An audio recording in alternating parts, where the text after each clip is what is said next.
Papua New Guinea is a primitive but enchanted land with an interesting way of life, and many of its people live by the sea.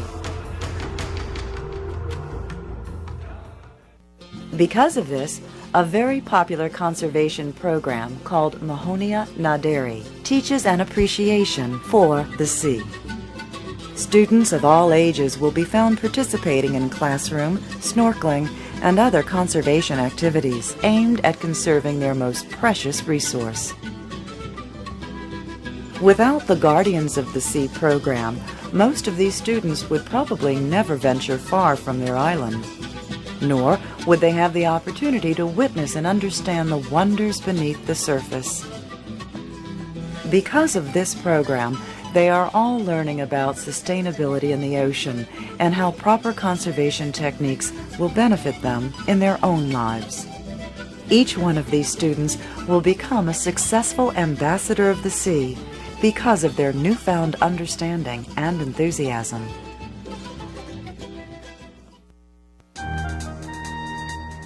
The students of Mahonia Naderi are beginning to realize that many of their local reef creatures are rarely found in most other parts of the world, like this pair of ghost pipefish.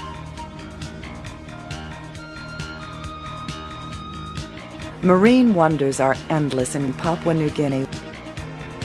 Here is what David Duboulet of National Geographic fame says about his favorite underwater location. The richest reefs in the world with the most diverse and most interesting animal life are all in Papua New Guinea. Because Papua New Guinea has some of the world's richest and most diverse ecosystems, it has become a world-class diving mecca in its own right.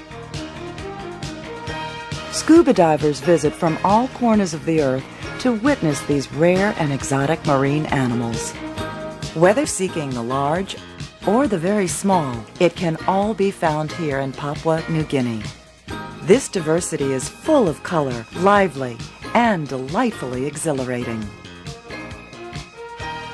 Everywhere you look, the Bismarck Sea will unfold its secrets before your discerning eyes. Many of our favorite symbiotic relationships play themselves out on every dive. With water temperatures ranging from 85 to 90 degrees, divers are assured their comfort while they seek out the interactions that have long kept them interested in the marine environment. From the pelagic to the peculiar, divers should always remember to keep their eyes peeled, as every nook and cranny will hold another wonderful surprise.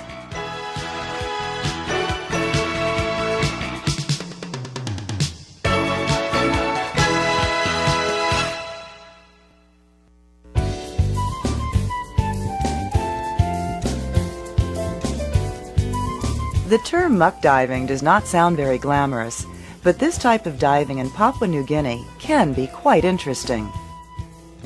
Divers will search for and concentrate on smaller creatures that live near the seafloor. At night, these creatures may be found settling in for a good night's sleep, like this orange box crab. The Anemicus scorpionfish buries itself in a similar manner, but for a different reason. It will camouflage itself under the sand and wait for its prey to crawl or swim past. Once it is hidden, its eyes will be the only thing evident to an alert diver. Sleeping goatfish will change their body colors to match their surrounding environment for camouflage. And some parrotfish secrete a mucus cocoon around them when they sleep, which helps make them invisible to predators.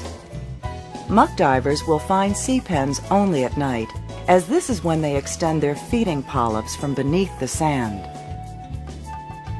Oysters filter feed through their mouth-like openings, but close them when approached too closely.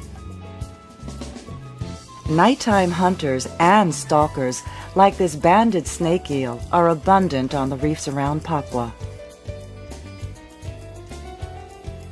Certain species of sea cucumbers move around the reef at night by expanding and contracting body muscles similar to an earthworm. Some of them will have well-developed feeding tentacles. Cowries are sea snails and are also nocturnal, so they're easier to find at night. As you can see, they're not exactly speed demons while feeding.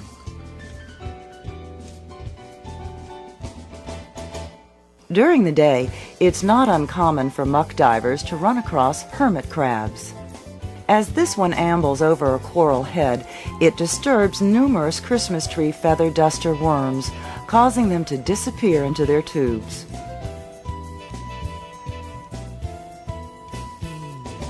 This small 1-inch decorator crab has attached pieces of shells to its body for camouflage.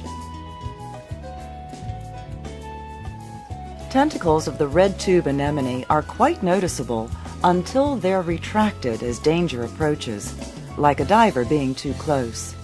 If muck divers wait around long enough, they'll witness the tentacles coming back out to feed in the water column. Many times, these inch-long Thor shrimp may be found living symbiotically with the tube anemones.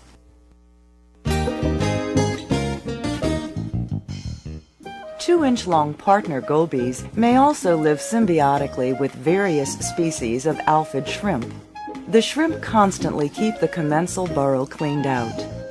If the goby is not standing guard, these shrimp will remain inside the burrow until the goby returns.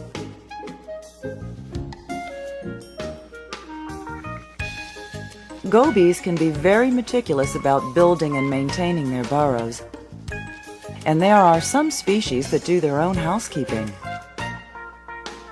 The alphid shrimp are virtually blind, so when near their front door, they always keep one of their antennae touching the goby, who will communicate the nearness of danger with body movements.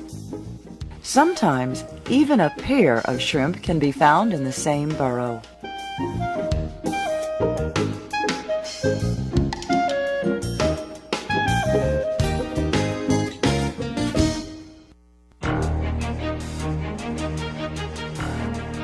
The seductive diving in Papua New Guinea will capture your heart forever.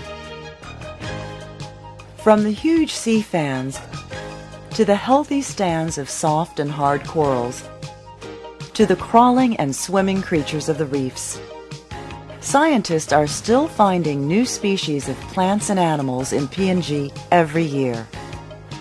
The diversity of marine life in Papua New Guinea is seemingly endless. This is why scuba divers are so excited about visiting, and also why the conservation efforts of the Mahonia Nadari program are so important. The ecosystems in Papua New Guinea now have a second chance to be preserved for generations to come.